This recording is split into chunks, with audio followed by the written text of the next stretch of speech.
reconhecimento do simbólico é um elemento fundamental para construir as políticas urbanas, para construir as ações urbanas. Então, nesse sentido, se a gente não começar a trabalhar no campo das representações, a transformação das representações, a gente não consegue efetivamente interferir na realidade.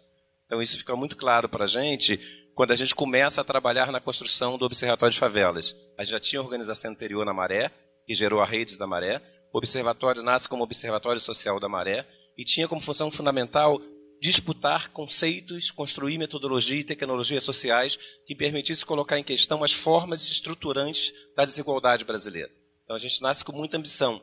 A gente nasce numa perspectiva de construir, fazer uma disputa intelectual e fazer uma disputa no campo da metodologia e fazer uma disputa no campo da ação. Então, nós somos, todos os fundadores do Observatório, têm a mesma característica. São pessoas de origem popular. A primeira geração que chega à universidade se torna intelectuais. Então, vários são doutores, se tornam doutores, professores da universidade, e tem uma clareza muito grande da questão socioterritorial. Essa questão da nossa origem era muito central. No processo, foi radicalizando cada vez mais no sentido da vinculação entre território, raça e gênero. Impossível separar essas três questões. A primeira disputa que a gente fez foi na superação de uma coisa que a gente chama paradigma da ausência. Né? Isso começou a partir da minha própria tese de doutorado. Eu entrei em doutorado em 95. O meu tema de doutorado era discutir trajetórias de jovens pobres que chegaram à universidade. Então, era o sucesso de jovens pobres através da escola pública. Eu tive que trocar de orientadora, porque a minha orientadora primeira, que era uma pessoa super engajada, super reconhecida, disse que eu tinha uma tese absolutamente neoliberal. E, efetivamente, discutir o sucesso dos jovens pobres na escola simplesmente reforçava e legitimava a perspectiva meritocrática, que era profundamente excludente, e que a escola, efetivamente, pública, é excludente e elimina os jovens pobres dela. Isso em 95. Eu falava que ela não reconhecia que a minha forma de falar, a minha racionalidade, a forma como eu constituí-me como ser intelectual, era decorrente da escola pública. Eu nunca adquiri isso na minha família, que era família de letrados, nem no meu bairro, nem no meu grupo social. Então, efetivamente, se eu fizesse um trabalho só sobre minha trajetória, já seria um estudo de caso bastante relevante. Mas nós éramos milhões, nós somos milhões, embora num percentual menor do que deveria, que usaram a escola pública e usam a escola pública a seu favor. Então, esse era um tema relevante. E essa tese foi defendida em 99 e foi a primeira tese no Brasil a falar do sucesso escolar de jovens pobres. Até ali, todos os trabalhos que foram feitos sobre escola, em planos de mestrado e doutorado, eram trabalhos sobre fracasso escolar. A mesma coisa quando foi lançado o livro, em 2003.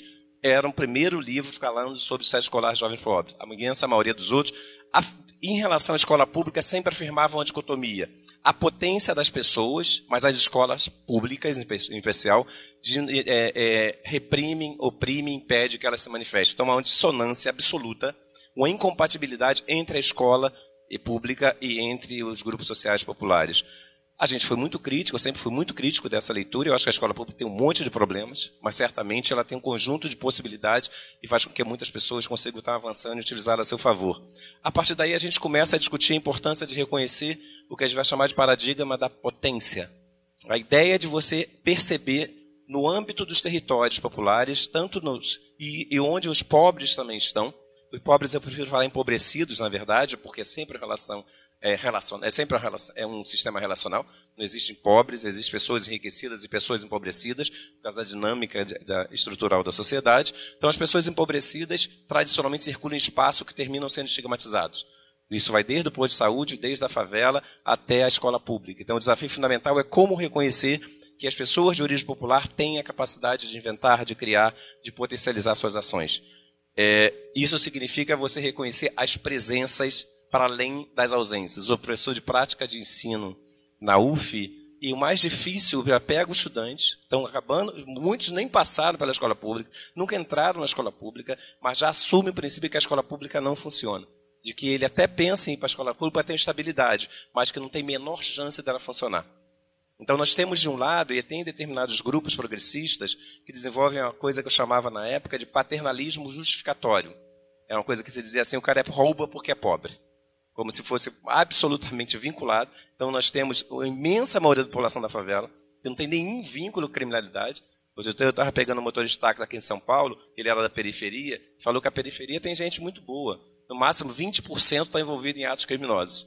Eu peguei em relação ao Rio de Janeiro que nós temos 1.500.000 favelados no Rio de Janeiro. Isso significaria 300.000 favelados envolvidos em atividades criminosas no Rio de Janeiro. São Paulo seria mais a mesma coisa. Eu perguntei se a cidade resistiria a isso. Aí ele reconheceu que estava sendo preconceituoso. É uma irracionalidade. E é uma pessoa de periferia falando. Então, a gente vai incorporando perspectivas sobre nossos territórios que terminam se tornando absolutamente padrões.